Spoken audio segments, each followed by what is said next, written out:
Hey guys, and welcome back. We've spent most of the week fencing, but I hope everyone had a really great Mother's Day. Today I'm just going to keep a short, sweet video on how to do vanilla extract. So really you just need three things. That's vanilla beans, vodka, and a sterilized jar. And what you're going to do is you're going to take your vanilla beans. You can get these from Amazon, Yoder's. You could get them, I'm sure, at a lot of different grocery stores. They are a little bit more expensive, but when you consider how much vanilla extract you're making with it and the quality of vanilla extract you're going to have, it is well worth it to buy them. And what you'll do is you'll just sterilize a jar or a container. Some people even do it right inside the vodka jar. I would assume you'd probably have to empty a little bit of it out. But you want to put your beans in the vodka and just let it soak, and it's going to soak for about 6 to 9 months before it'll be ready to use. And the only thing you have to do is store it in a dark place and remember to shake it at least 2 to 3 times a week. For us, we keep it in our vitamin cabinet and close to our apple cider vinegar because we do those every day. And it just kind of reminds us as we see it to shake it and put it back in the cabinet. But as you use it, you can use both the vanilla beans and the vanilla extract out of it. If you use the vanilla beans, you'll want to replace them. And as you continue to use this, you can continue to top it off. So just continue filling it back up with the vodka and occasionally add more vanilla beans just to make sure it stays nice and strong vanilla flavored. But we have absolutely loved it, and considering how much vanilla we go through in a year, this has saved us a lot of money, and I don't have to worry about running out. Most ABC stores should have gluten-free vodka. You can always call them, I'm sure, to double check. It's not a store we frequent often. The kids actually consider it the alphabet store. And at this point, they think anybody that goes in the alphabet store is making vanilla extract. So no judgment on you there, but definitely worth doing. For Mother's Day this year, I decided to upgrade some of my dry can storage items to just a different style container. I really like to have my things out where I can reach them and get to them easy. Right now I've got everything actually under this counter in a really deep cabinet, and it's really hard to get to. So when I have to get my anything from chocolate chips to beans to rice, any of that, it's way back in the back of this cabinet, and I just kind of want some of that stuff out where I'll use it a little bit easier and be able to get to it a little bit better.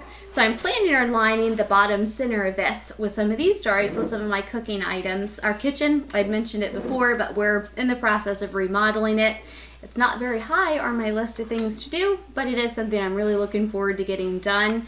Eventually there'll be a nice big island, butcher block style island behind us. So that's where most of my cooking will take place in the future. But for now, I've just got everything kind of tucked away in our tiny little kitchen.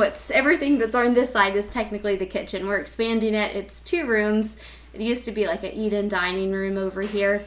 We've got another dining area, so I don't really need 2. So we're going to expand the kitchen and make it really twice as big as it was to start with. But I'm going to be upgrading some of my dry food storage, and I'm really excited about it. I went to an estate sale this weekend and this past weekend, I guess I should say, and found some jars that I really liked. I'd never heard of them. I'd probably butcher the name if I tried to say them, so I'll just leave it down here in the link below. But you can can in these. They're a French style canning jar, and I'm really excited about them. I'm going to put a lot of our beans and rice and corn kernels and those type things for popcorn in them. And really just looking forward to having them out on my counter. I'm a huge fan of things that are not only aesthetically pleasing, but are also very convenient and useful. So for me, having stuff out on the counter is, I kind of like that, at least food-wise. I don't like everything else out on the counter. I found in our kitchen, if I have things more convenient to get to, I use them a lot better and a lot more, especially for our canned goods. With it being right here in the kitchen and seeing it, I'm a lot quicker to pick something off that shelf for dinner than going into my other storage or my cabinets and picking something out of there. So not only does it make it a little bit healthier for me, it's kind of nice to be able to have all my options in front of me. I know some people really don't like that style. To each their own. That's the beauty of being able to decorate and organize your own house. But for me, having all my jars out to know what I have and just being able to check off my grocery list when I'm looking at things of what I need to restock and where I'm at with everything is a huge plus, because I really hate digging through cabinets trying to find different types of chips or nuts or whatever it is I'm looking for. So I'm really excited about this. Every Mother's Day I try to pick at least one thing to improve in my kitchen, and then I always add something to my cast iron collection. Eventually this brick wall I'd like to cover with my cast iron items. I just haven't gotten all the way to it. I spent this past summer doing the mortar wash, which is partially why all that dust was in the pantry, because it was extremely dusty. Pleased with how it turned out, because it was really dark to start with, but it was really, really messy. I'll have to see if I can find a before picture on it. It had an old cook stove in here, not a really, attractive old cook stove, but unfortunately the chimney has a lot of issues, so I've got to replace the flue before we can really do anything there. And I don't think I'll ever actually put a stove back in there. I might do a gas one or something along those lines. But with my canned goods right there, it's really not an ideal spot for a stove. Thankfully, we've got another chimney in the other room, and that's the one we use for wood. It's right by the door, so I don't have to drag wood all over the house. If you have a wood stove, you know how messy that can be.